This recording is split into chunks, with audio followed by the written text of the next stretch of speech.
splat. Stop, let this shit slide and get your lick back. And get your lick back. Get your lick back. If a nigga owe you something, ain't no chit chat. Better stay up out the way, don't get your shit splat. Stop, let this shit slide and get your lick back. And get your lick back. I feel like I'm JX. J-Way. I'm a perfectionist. Adderall got me restless. I'm gone. Run with a wild crew, they get reckless. Young boy, come up off that neck. Give me Into that. the trends. See a lead, be the best.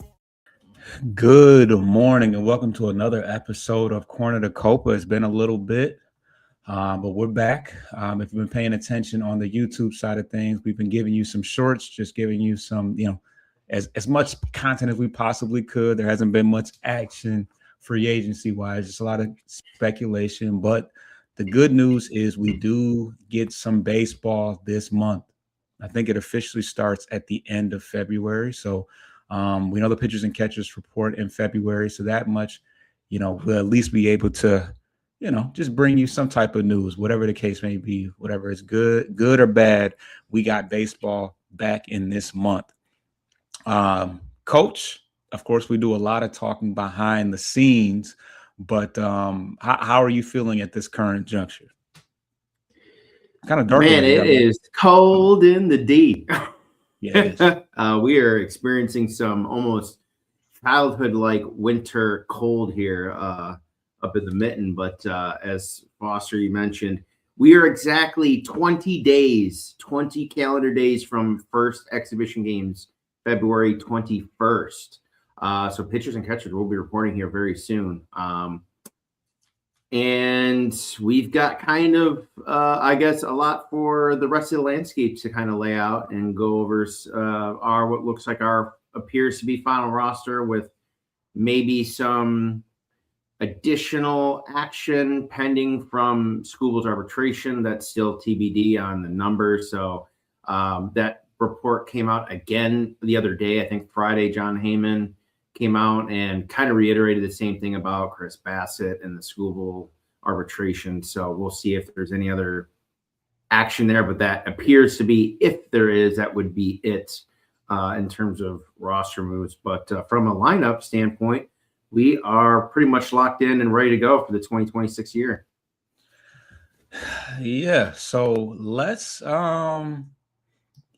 get to, well, first we'll talk about the 26-man roster with the assumption that we'll have 13 pitchers and 13 position players. Did you list everybody out that you thought would be on the roster, or how did you go about doing that? I mean, unless someone really makes it out of spring training and there's a cut, I don't really see a change compared to last year. I mean, whoever we had last year at the end of the season is pretty much who we're going to have to start this year. So I think, a lot of the talk with some of the one or two individual prospects going back to the deadline last year, when we started to see some struggles from guys like Javi and a little bit of Glaber, but that was due to some injury. We were talked about some of the other prospects that we were hoping maybe could make a debut and potentially crack it. But yeah, and the guys that made it last year, in my opinion, are pretty much all assuredly a shoo-in to stay on the roster for this year, barring, and as I mentioned, one potential change, but that would be a big development while they're down there in Lakewood. So I would agree. There's not a lot of change. We didn't really bring anybody. We did trade Justin Henry Malloy. So he was kind of in and out of the mix a little bit. And then, that's pretty much it. We had some injuries last year, so there were some moving pieces. But what I have as of right now, this is what I have right now. I have Dylan Dingler, Torkelson, Torres, Baez, Keith, Riley Green, Parker Meadows, Kerry Carpenter, and Perez. Those are the starters. And then off the bench, I have Jahmai Jones, Zach McKinstry, Matt Vierling, and Jake Rogers. So what are your thoughts? Anybody missing that you can think of? I'm not really missing, but I think your one, I guess, omission is not news to me. Obviously, behind the scenes, we talk a lot, as you mentioned, and the name of the individual that was not listed on your list there, I'm pretty sure we had been begging to be removed even from the 40-man last year in Trey Sweeney. So yeah, that's the one that I don't think anyone's going to lose any sleep over. But yeah, hopefully a healthy Vierling can provide a little more outfield stability and kind of help Javi kind of reshift most of his defensive focus back to shortstop primarily. And in the event we need an emergency third center fielder, I guess Javi could be that in a fill-in. So a healthy Vierling is something I kind of hope we can look forward to this year. Yeah, that's going to be important. And as I think about it, that only leaves one infielder on the bench, and that's Zach McKinstry. So that is where, Vierling is an infielder, but yeah, Vierling is an infielder. So I omit that part. The guys I have on the bubble would be Hyu Lee, Trey Sweeney, because I'm sure he'll be in the mix, and then two individuals that were on the that were added to the 40-man this year. That's Trey Cruz and Eduardo Valencia, who is a first baseman and catcher mix. If Jake Rogers starts slow, if Jake Rogers, he's on the bubble himself. I don't think they'll be able to stomach another, flirting with the Mendoza line, offensive production from him, especially if Valencia continues to hit at the pace that he has. That'll put a whole lot of pressure on the coach to just make the right move. So that's the 13 players. That's the 13 position players. And I'm actually going to pull up the 40-man roster for the pitchers. To your point about Jake, do you think at least he stays to the deadline? Because it depends on how. That's Scooble's boy, remember? Yeah, but he no longer is a battery mate with him. I don't think I'm sure he caught a handful of games with Scooble, but it wasn't a ton of games. So that's his boy. But I mean, Scooble, once again, if that's hanging you up, are you really a team player that you just want to hang on to your homeboy that's not doing anything? Like, we really gotta be real here. We have a Gold Glove catcher. That's your man. Okay, that's your boy. Oh yeah. So yeah.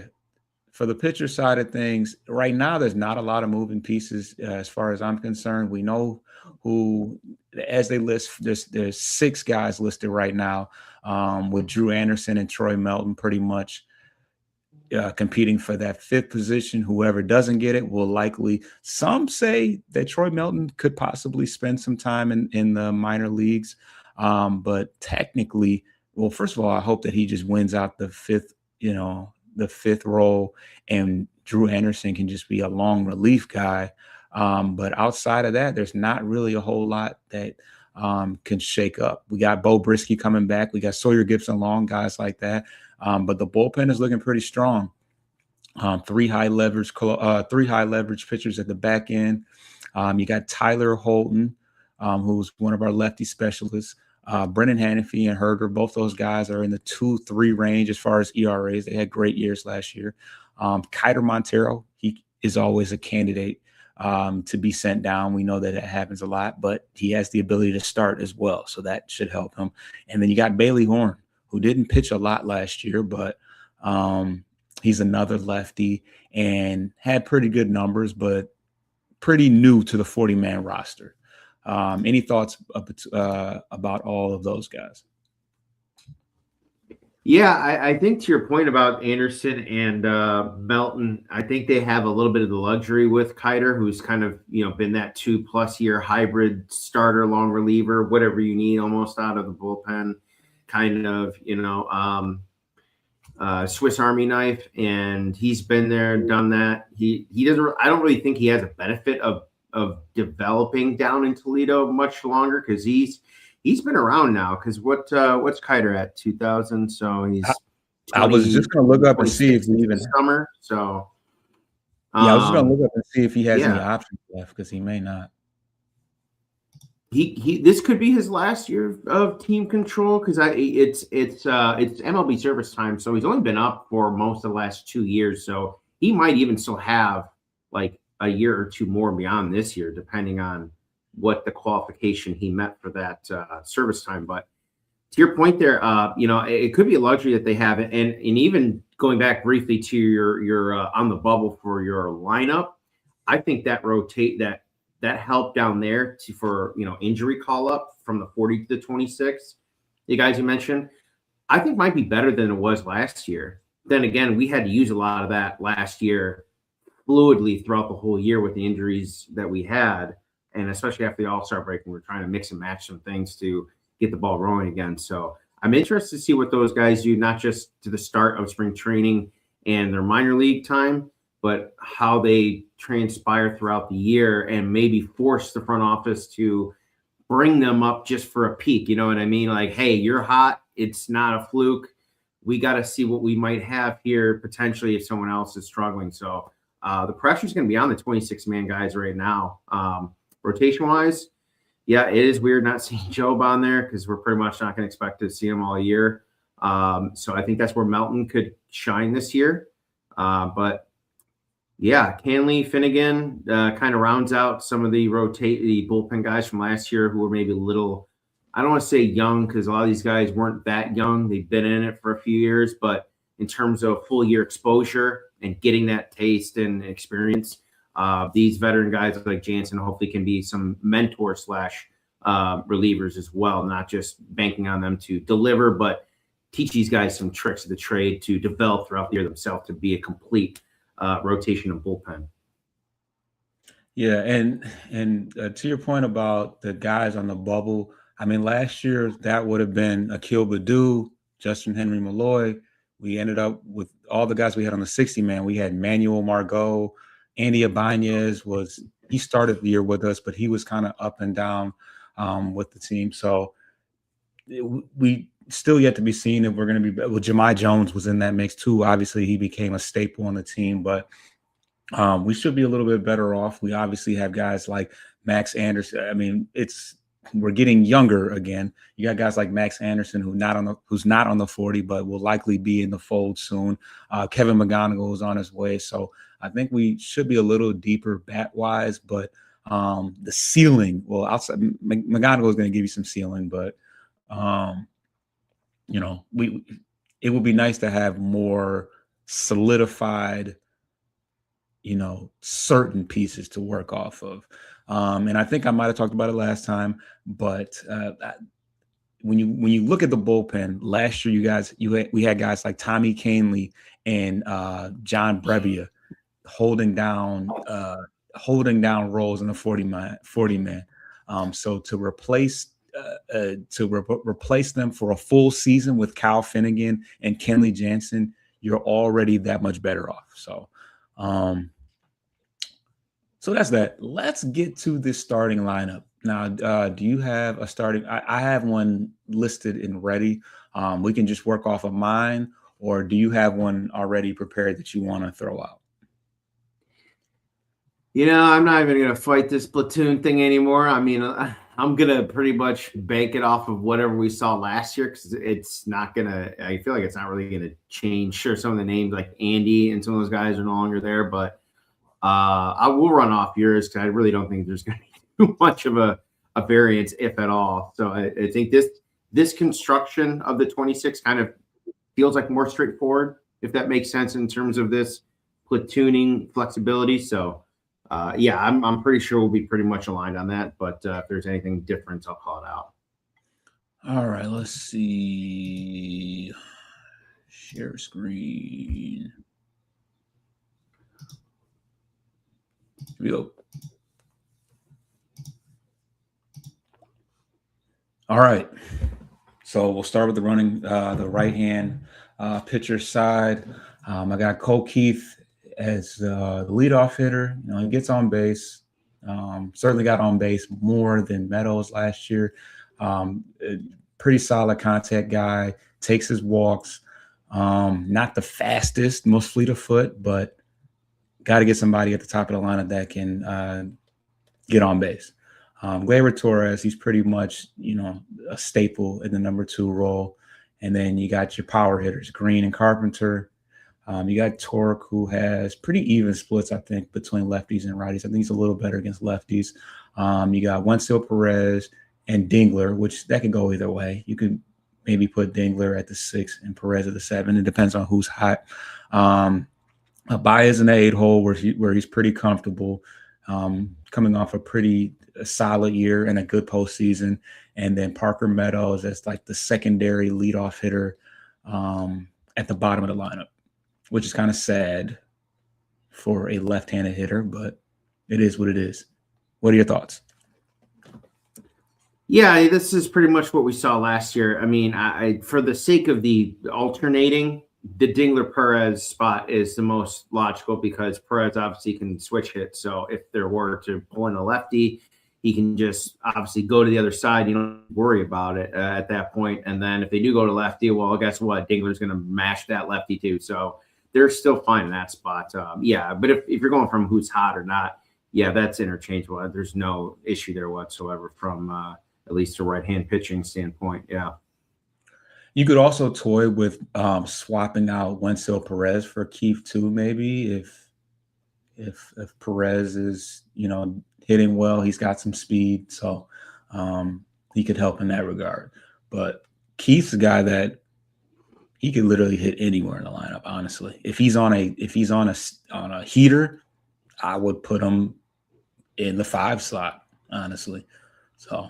Major. He's got one of the best barrel contacts the last 2 years in the team, like consistency, hard hit rate. I mean, that tells you that hitting style is really desirable for a leadoff hitter. But obviously he's not the fleetest of foot. But if he can avoid that slow start like he has the last 2 years, he could be a decent kind of substitute table setter until Park can kind of get things going.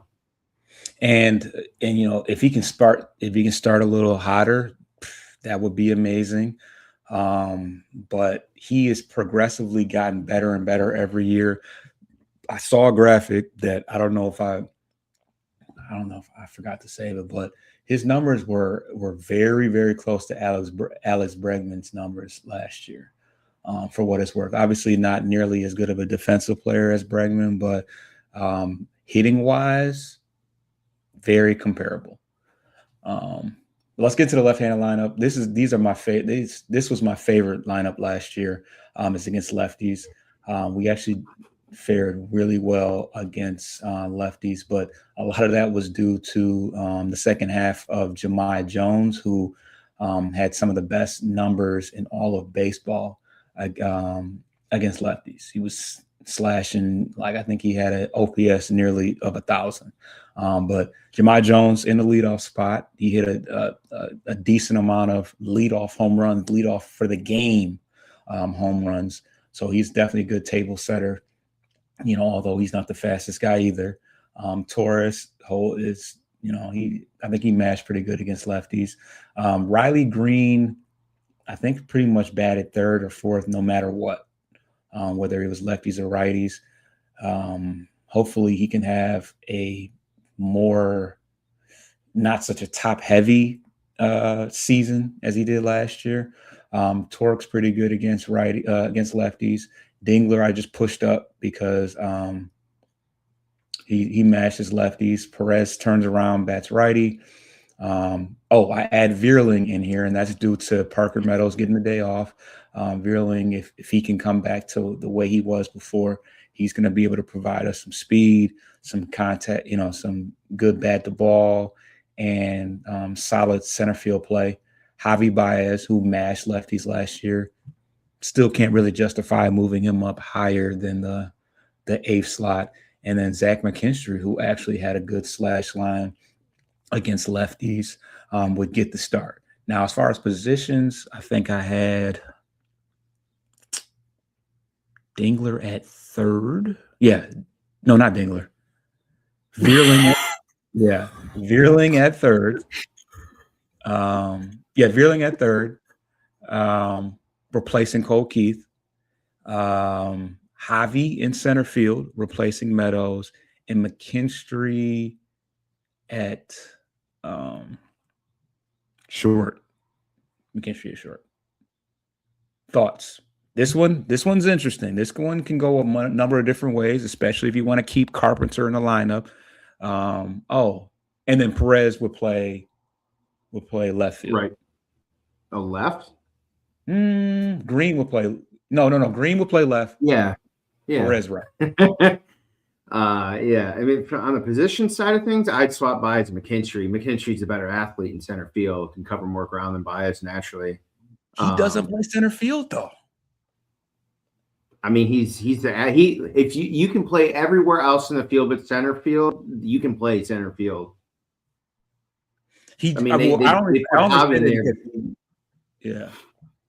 I mean, because when you think about last year, Javi was playing center, and then Sweeney was playing short, probably. Yeah, Sweeney was probably playing short here and there. Yeah, when he was up. Yeah. Either way, really Either way, Sweeney wouldn't start against a lefty. No. But my thing with this, the lefty, that construction has it all. I'm not handicapping Carpenter anymore. I'm sorry. He's a potential. This guy is potential bottom tier MVP potential candidate for this team. I don't mean just for Detroit. I mean, based on if he's healthy and he gets regular at bats, this is a 25, 100 plus guy. We said that the year before, and he proved down the stretch last year, the last 2-3 months, in what little, again, limited sample size he was given opportunities for. He hits lefties. Unless your long goal for this as a front office and the owner is to keep his numbers suppressed to give him a low value extension, which I'm sorry we're having to have that kind of awkward topic, but this is the reality of what we've seen, not just here, but the other team that he owns and what little he's done with them in terms of payroll.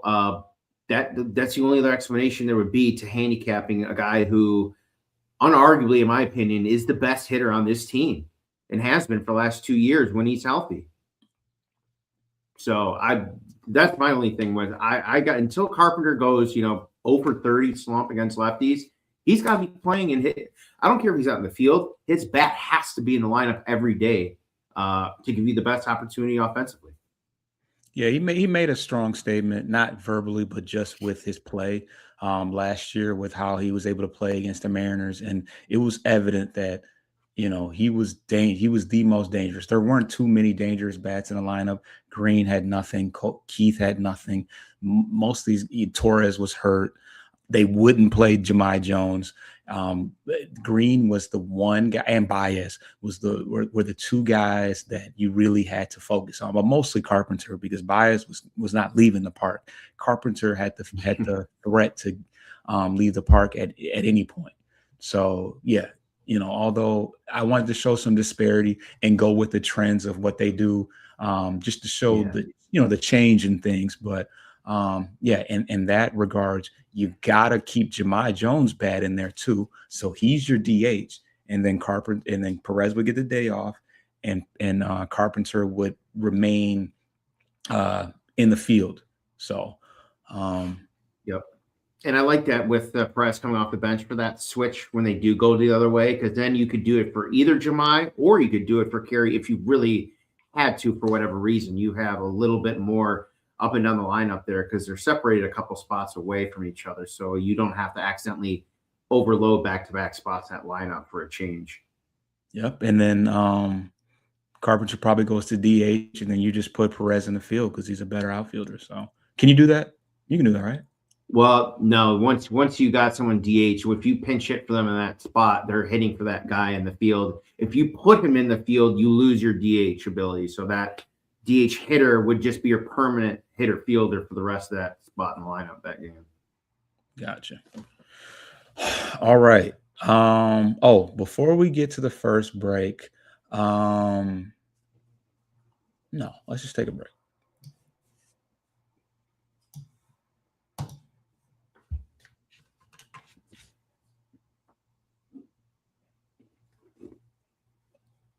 Damn, did it go? Hold on.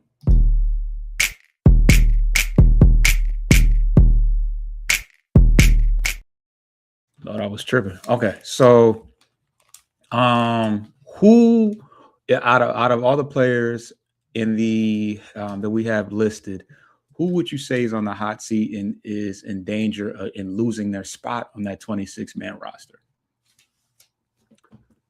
Ooh, we know there's some locks. We know uh, Torres, Green, Torque more than likely Yeah. are locks, but who could possibly lose their spot?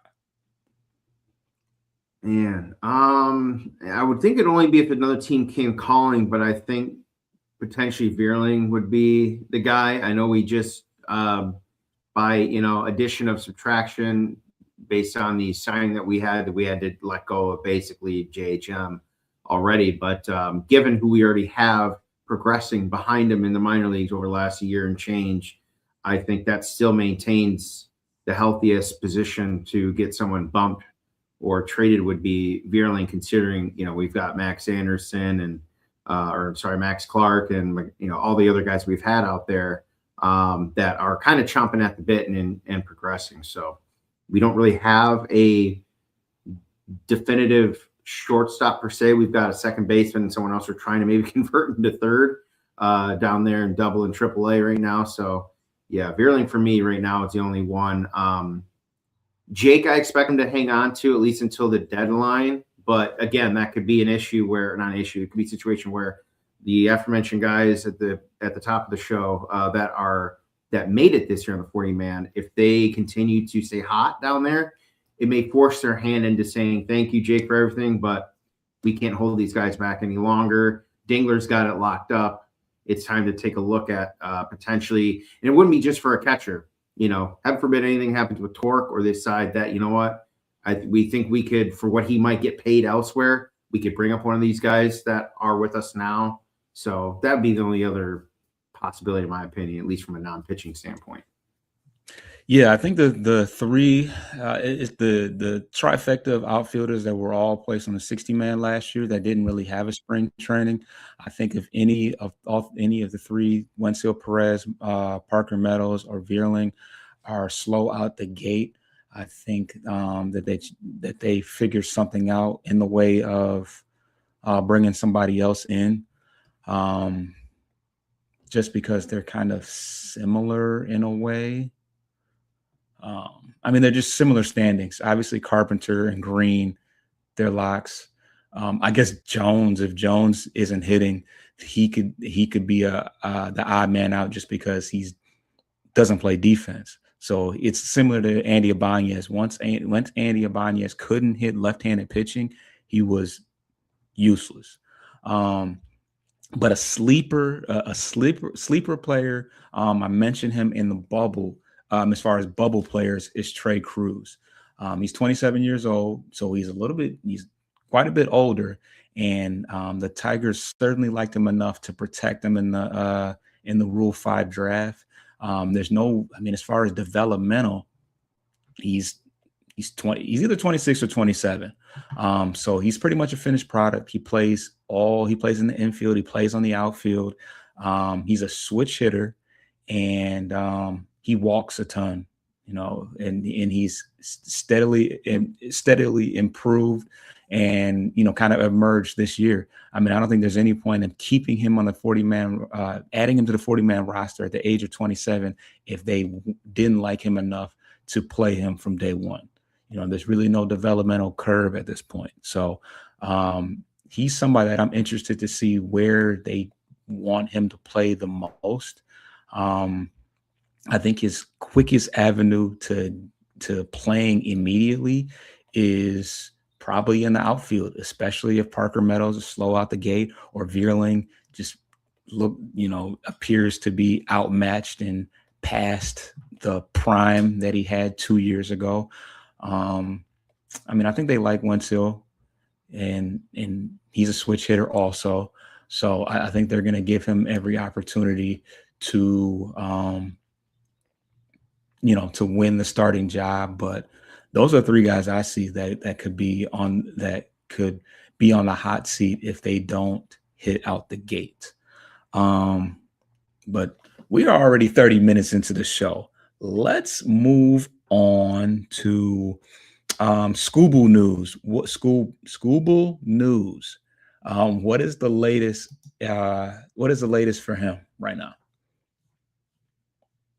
Well, I mean, it's just kind of a weird spot because on paper it would appear that he probably should win his number, considering the disparity and where everyone else is at and his statistics over the last year or two, in comparison with some of the other pitchers that are. I joke when I say that are around what he's done. There really hasn't, other than Skeens, and obviously Skeens is on this rookie deal of his own. So it's weird because it came up again. John Heyman on Friday reiterated the same thing, that the Tigers are still interested in Chris Bassitt, but only if the Tigers organization wins the arbitration case to their $19 million suggested number, as opposed to Scooble and Scott Boras's $32 million number that they have put in. So that would be the only caveat to that. And the interesting thing about this is the arbiters are hired by the owners and the commissioners, and their job is to be close to 50-50 on these cases in terms of their final adjudication and who they agree with for one way or the other. Because if they don't, apparently, then they just get replaced. You don't like the result you're putting out there for them, you're just going to get replaced. So every time I keep thinking that Scooble should win this, I come back to that point and I'm like, man, if the owners basically put the screws, Scooble like, nah, you're not getting your extra 13. You're going to take your 19 and like it. I think it might just, if there was any minute under 1% chance of him staying at all whatsoever, I think him losing that would go out the window with it too, anything beyond this year. So it's going to be awkward, just in general with the fans. Like, sure, every start, I'm sure the first start he'll get opening day will be a big one for the most part. And then as the year goes on and the season goes on, depending on how they do, the interaction could change a little bit. And sure, you're going to see some sadness and whatnot, but we'll see what happens. I mean, it's just weird because he's on his way out. It's inevitable. It's there, unless something weird happens, which I think I might be more upset about. If we come out of this like right before, hey, Scooble 5 years, 250 or whatever, like from the Tigers, I'm gonna be like, no, go to hell, Chris. I cannot. Why did you wait so long to do this? Like, I don't understand. None of this makes sense, but I'm not going to get hopes up on that because everything so far points to he ain't shelling out pennies. So, that's it in terms of Scooble. So, you're gonna have to watch him this year. I mean, remember the crap from Seattle? Every start is going to be hyper analyzed. Is he pulling himself after X innings or X pitch count? Is that what's happening? Is he going to protect himself so he's going to blow his arm out for his big max contract that he get? We'll see. It's going to be a game within a game the rest of the year.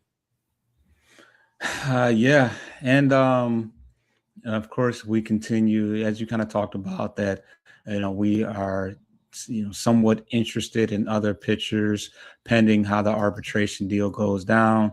I saw more reports about Lucas Giolito, and yesterday they put out there that we still could be interested in Framber Valdez, whose price could be dropping as things continue to happen. We're now into February.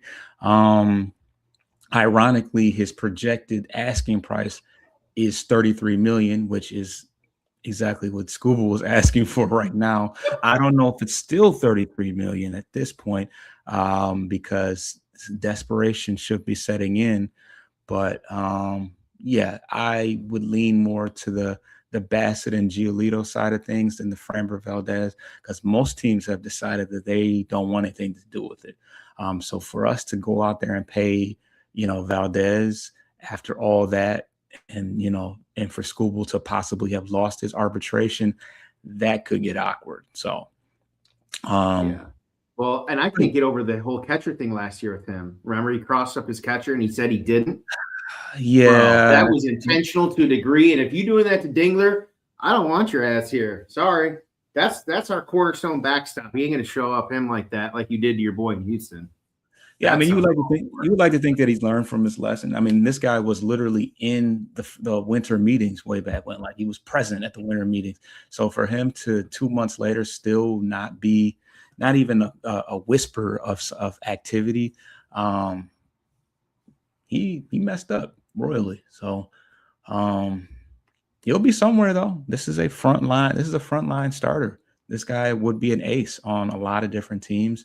He would certainly be the ace on our team after Skubal. And it doesn't appear that we are going to be trading him. The Mets have went a different, Mets were one of the teams that we were linked to. The Yankees said, way too much. Who did the Mets end up having a trade with? It wasn't it was Texas for Marcus Semien, I believe. The swap they did, big blockbuster trade earlier.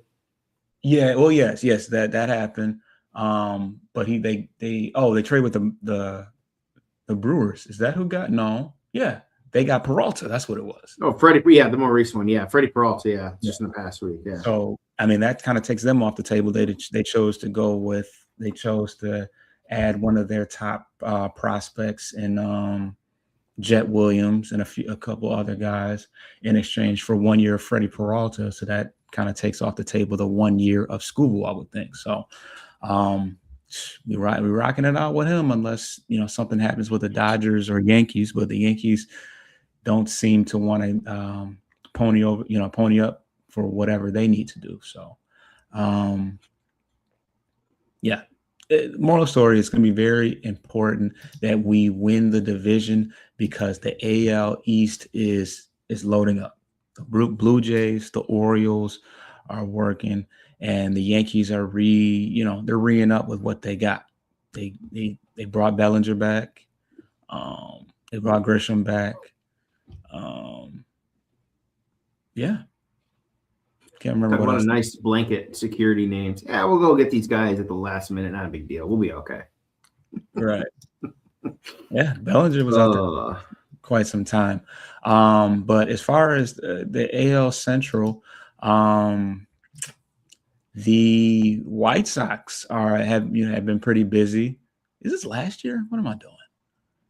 Oh no, those are free agents. Yeah, the Royals are pretty active. Obviously, the Guardians re-signed J-Ram the other week to a very, very organization-friendly terms on top of what he already had left on his previous extension. So I feel like the division is getting lean in terms of payroll, really. No one's really shelling out big money. Like J-Ram is getting, for his production, is obviously underpaid on the new extension, but that was on purpose. He doesn't want to go anywhere. Skubal. So he's going to be, a Guardian for the rest of his career, pretty much there. Because I think he'll be 40 when that contract expires. So I think there's some deferred money on that too. Also another angle Skubal could have taken. Boris, sorry, excuse me. But yeah, so the division after Skubal at the end of this year is going to be a lot of money going out in terms of contracts. So it'll be interesting to see how this division shapes up compared to the East and the West in the next few years. Yeah. So, one thing that I can say is when you look at the top 100, the AL Central is kind of dominating the prospect side of things, which you better hope so when you're not spending money. I keep forgetting that the Royals went out and got Matt Strom, who's a pretty good reliever, but they definitely wanted to stock up on outfielders. They got Lane Thomas. They traded for Isaac Collins. And then Cameron Misner, who I assume would be a minor league player, but they also went out and got Alex Lang. The White Sox, when you talk about cutting money, they traded away Luis Robert and in exchange for Luis Angel Acuna. That was the big grab. But yesterday, they went out and got Munetaka Murakami, who's going to play third base for them. But yesterday they went out and got Austin Hayes, who is a pretty good defensive right-handed corner outfielder. I think there was some reports that that the Tigers might have been interested in him, which is interesting to me that maybe they are looking for some more right-handed corner outfield help. Hayes is coming off a pretty good year with the Reds.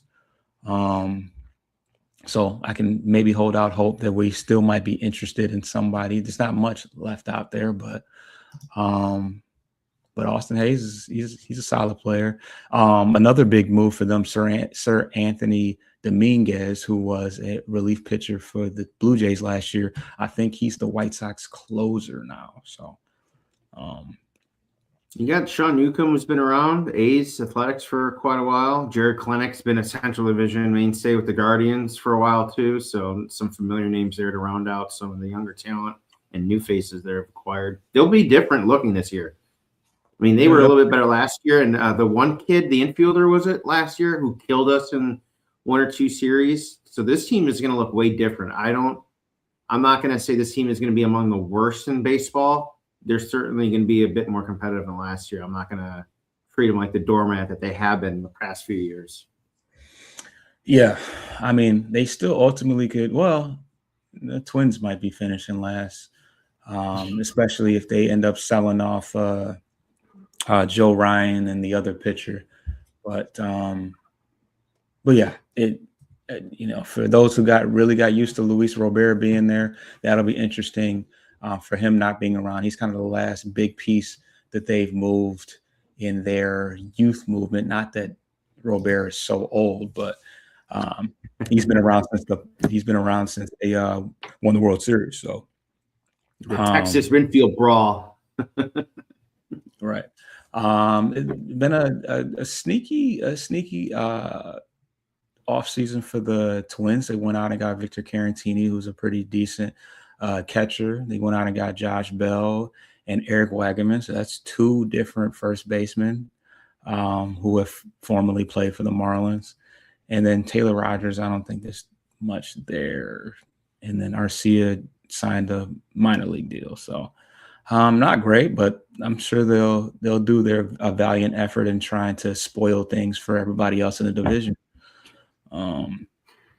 So yeah, I think it's still a two-man race between the Tigers and the Guardians. Guardians won the division last year, so you can't, although they didn't make I don't think they made a single move. You can't count them out. Yeah, I'd like to say I don't think they won it. We blew it. Yeah, I mean they let Lane Thomas walk, and they signed Sean Armstrong and Colin Holderman, whoever they are. So we kind of went through the acquisitions as far as the AL Central is concerned, but who is your dark horse to pay attention to in the American League as a whole? Man, if I'm going to avoid the one that I think you might be taking, I'm going to go with, they were down last year. They had a decent end to the year. They were involved in one of the trades we just mentioned. I'm going to go with the Texas Rangers. Okay. I'm still big on the Mariners. I think they are still absolutely loaded. The A's got better last year, record-wise too, and they came into our place for a 4-game series, and I think took 2 or 3 out of 4. So the division is going to be a little bit better than we have seen, I think, the last year or two, especially Athletics, who have been a doormat for a long time. They got some pieces, but the Rangers, I think, are going to push the Mariners. I think they have a chance to get a wild card potentially. They got the rotation, man. I don't know if you've seen their arms. And DeGrom is still kicking, man. So at least down there in Texas, they're going to have the arms compete. So I got the Rangers as my AL dark horse for this year. And they just traded for Mackenzie Gore. Did you mention that part? No, yeah, that too. Yeah, as if what they had done prior wasn't good enough. They went out and got him, I think, beginning of the week or late last week. Recently, to round that out for about, I think, 4 prospects, I think, in total. So 4 or 5. It was a nice haul. Yeah, they're looking to kind of go at it again right now to pull the JB Bickerstaff quote from the other night. It only comes around so often. You got to go for it. And the Rangers, I think, have done that in this offseason, or at least they've strongly hinted that, you know what, we're not just going to, reload. We're going to fully reinvest for this year. Yep, just 1 year down, and yeah, they definitely are going to try to contend again this year. We are 45 minutes into our show, and you just have to wait a little bit longer to see my dark horse team. We're going to take our last break.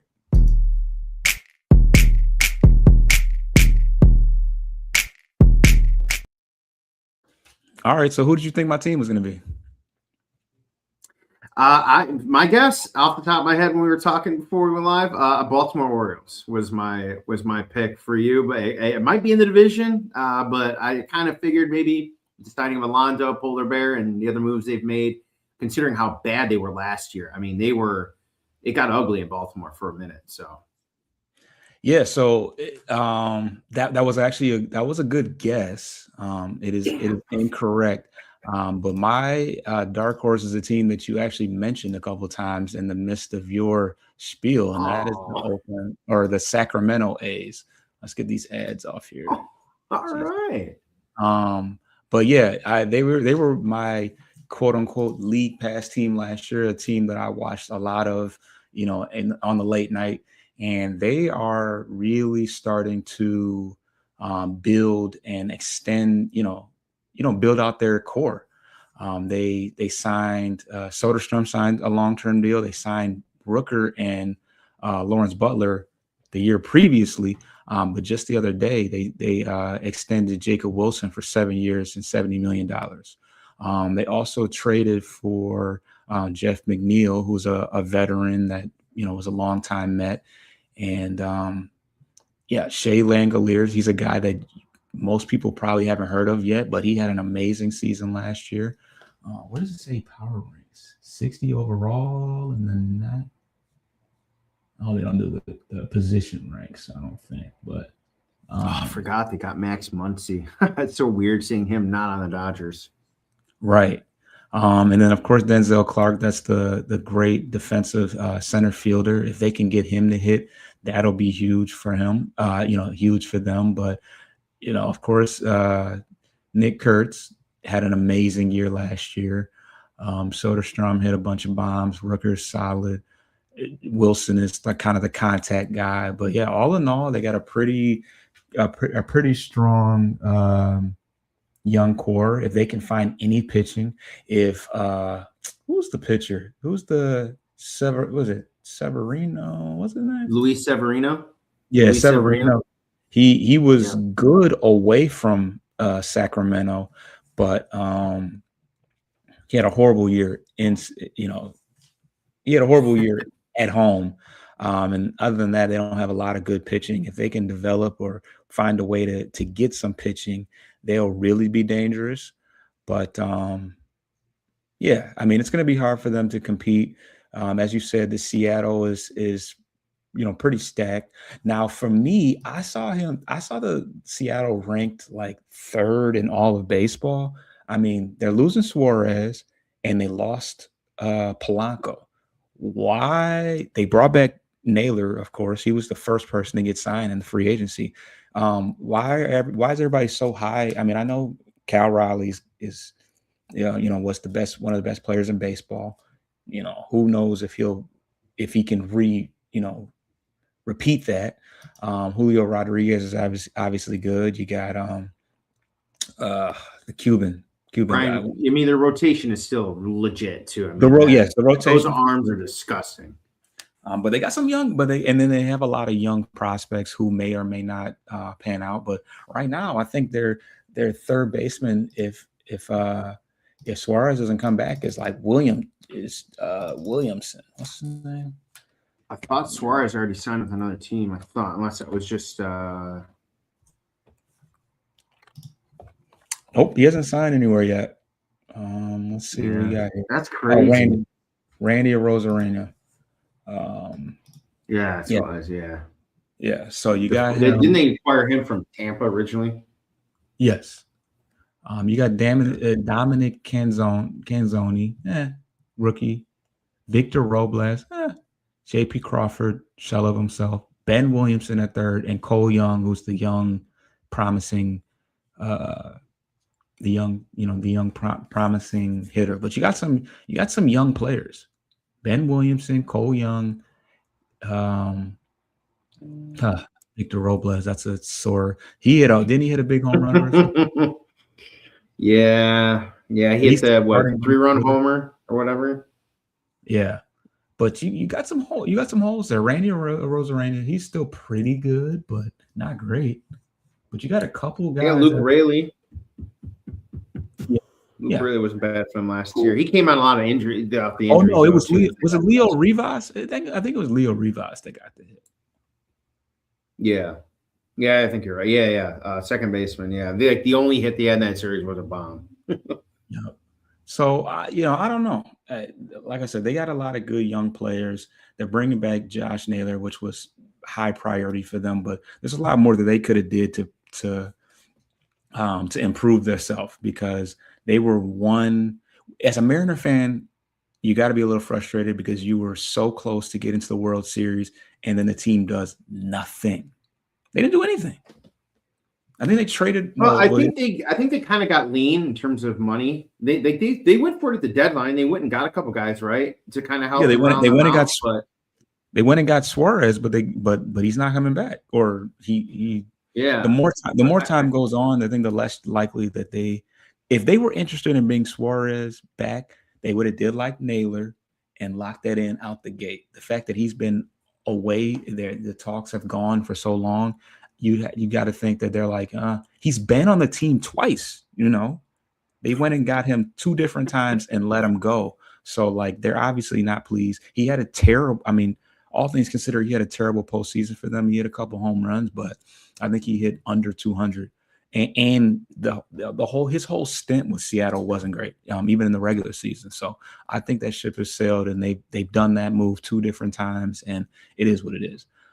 So yeah, Cole Young, Ben Williamson, J.P. Crawford, and Victor Robles all in the bottom, and then Dominic Kans.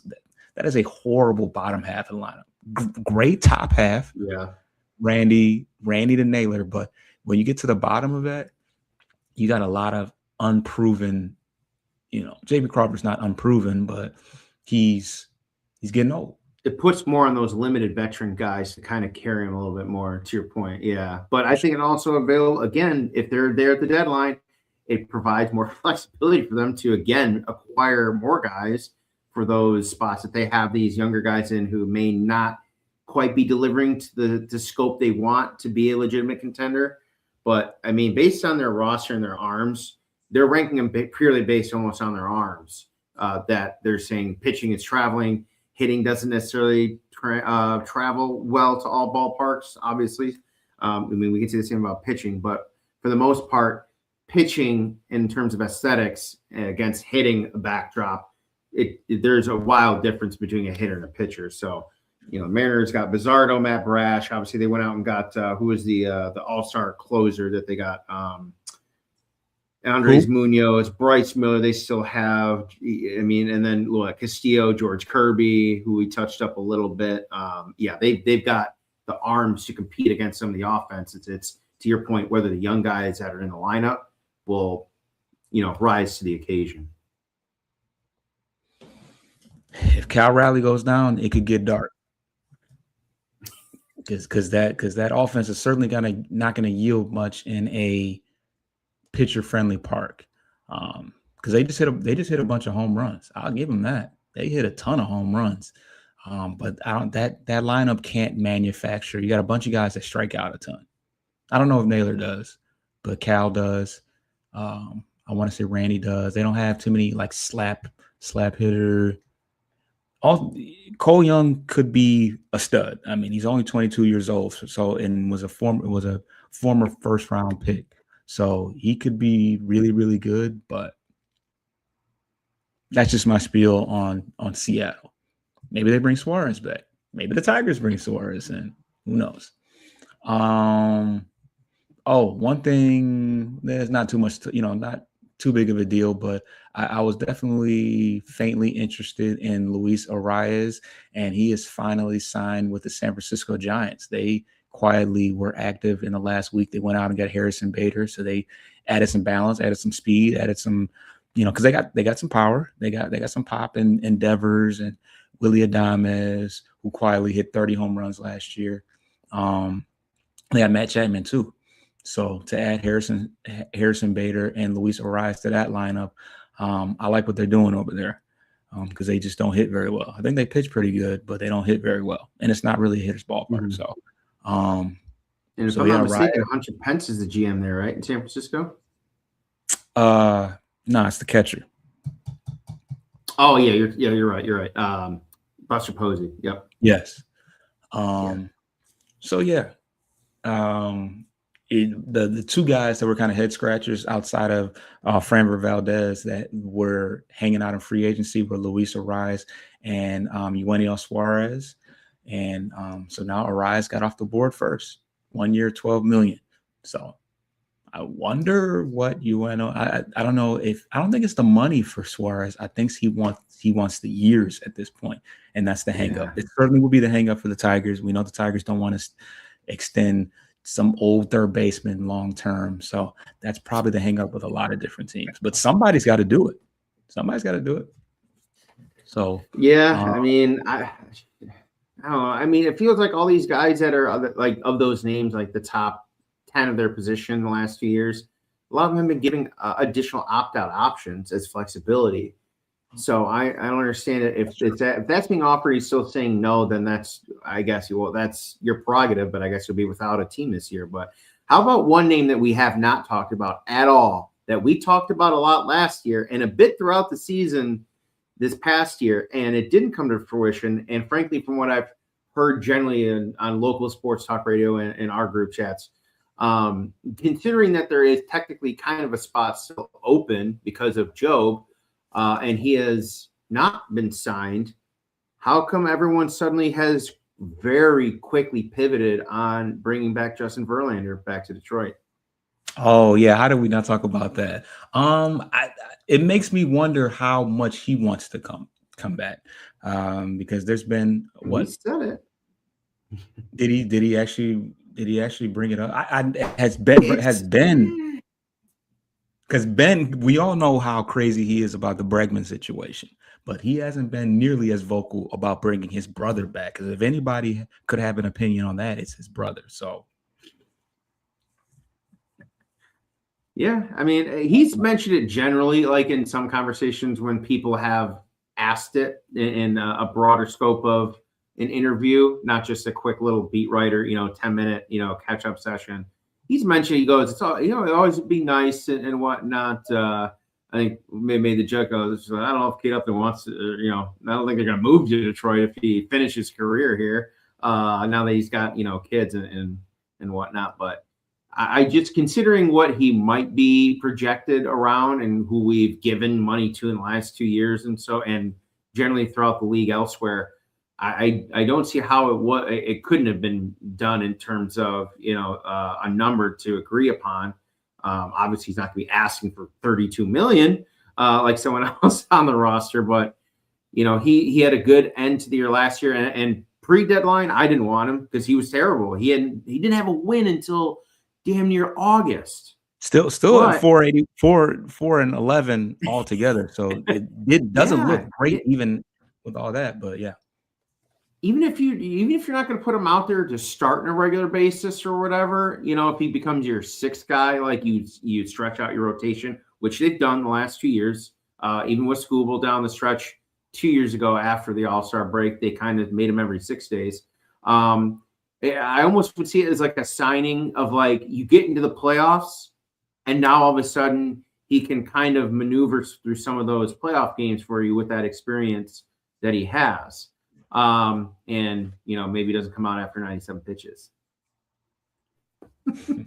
But yeah, I mean, the spot was there. The money shouldn't be an issue. And I'm sorry if we're still looking at Framber Valdez, who's projected at $30 million. Yeah, what are we doing? Yeah. So it would be a cool exchange, coming back full circle, with Skubal being here and being at the top of his game the way Verlander was when he left Detroit. He pitched all year, 152 innings pitched. I mean, that's a decent amount. Sub 4 ERA. certainly not anywhere near the level of where he was. And to me, I think that will be part of it, is the fact that you're back in a Tigers uniform, as if, like, imagine a player. I can't think of a player like Shaq. If Shaq started with the Magic and was great, obviously his best years were the Lakers, and then coming back to the Magic, at the tail end of his career, it just would have looked weird. So I don't know. So yeah, that's why I feel like if it was something that Verlander genuinely wanted, I don't see how that doesn't happen, especially if he can come to a reasonable price, because people are still paying him that amount. I don't know what he got paid from San Francisco, but he's been to Houston. So just Houston, just Detroit, Houston, and then San Francisco, or what? Did he have another stop? He was stopped in New York, or briefly with the Mets. Yeah, he was traded in between because he was teammates again with Scherzer momentarily again in New York with the Mets. Right. But yeah, I mean, we gave Cobb $20 million. We gave Maeda 2 years, 35. Yeah, it was 20 and 15. But I mean, I'm fine with really anything under. That's why I feel like it's not. That's why I feel like it's not on Verlander. I feel like. I mean, that's why I feel like it's not on. I'm in agreement. This is what I don't understand conceptually from the front office and Scott Harris. He says certain things, and okay, it sounds logical, and then some of these decisions or lack of decisions pretty much contradict what he keeps regurgitating to us. And I think that's where a lot of this disconnect with the fans, us, and the front office to the team is happening, because some of these don't make sense. Like, I'm sorry, the Gleyber thing. He took that in a heartbeat because he was going to get half that over more years. Yeah. Like, I don't understand. If you were that worried about losing him, then you're telling me Colt Keith is a trash second base defenseman, because Gleyber's among the worst in the league and has been for the last 2 years. I'm sorry, but you got Colt at a value. And if you don't want to block guys, well, you're blocking Colt with Gleyber now. I don't get it. It goes to a bigger thing, and I'll digress on that. But it would be very cool to see Justin come back, because, after last year, this could be it unless he doesn't get signed, and then last year would be it. I misspoke when I said it's not on Justin. I feel like it is. I think it is on Justin. If we were willing to pay Alex Cobb, who's younger than Verlander, but if he wants more than that, $20 million, then yeah, I agree. But yeah, I don't really know what he's done beyond that last 2 months last year, in the last 2 years, to make him believe that he's capable of earning that. You know what I mean? Yeah. And then let's see how much he got paid last year. He was getting paid anywhere, I want to say, between 14 and 18 million over the last couple of years, which 15. Is not bad. Yeah, so he made 15 million last year. So you mean to tell me they came to the table with the asking price of 15, and we turned that down? I doubt it. Yeah, I mean, incentivize if you have to. Do it. You just did that with Flaherty in terms of starts and innings. I don't know why you can't construct the same thing for JV. It doesn't make any sense. He probably doesn't want it. It's almost like it's out of ignorance. He probably doesn't want incentives. He probably just wants his money. Yeah. I mean, if he wants more than 1 year, I could see that being a hang up too, especially at his age. Like, without an opt-out option, no way. I'm not, 2 years would be a stretch, but if I'm giving you 2 years, you ain't getting more than 15 in either year. So that's kind of where we're kind of splicing some hairs. But again, if we're going to pass on Fromber at 33, if we're risking Skubal of getting that potentially, then I could see why Verlander wouldn't even come into the conversation at that point. But if we do go Skubal at 19, then how the hell are we going to say that Chris Bassett is a better pitcher at his stage over JV with the familiarity that we already have with JV, if they're going to be offered around the same amount of money?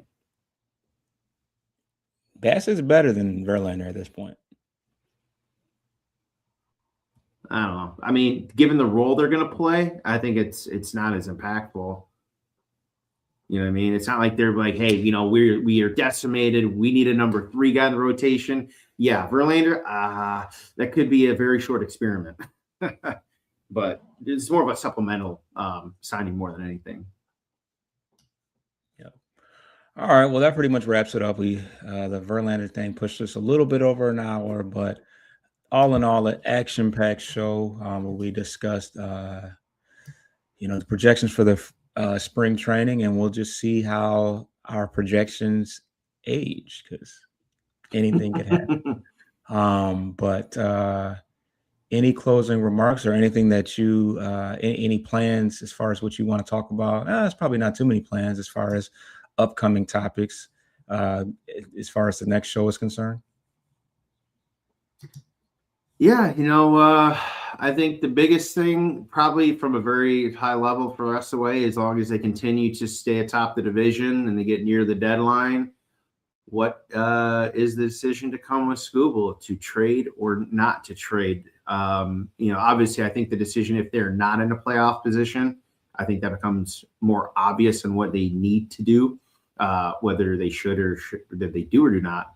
Obviously, we'll wait and see, but I think it's more intriguing if they are atop the Central and where they're at with the other divisional leaders, what that might do for his potential value and or what teams might be willing to get back, considering if they're in the spot too. Like, get Skubal, but we're going to go against this team and we're giving them probably a bat, be my guess, but we'll see.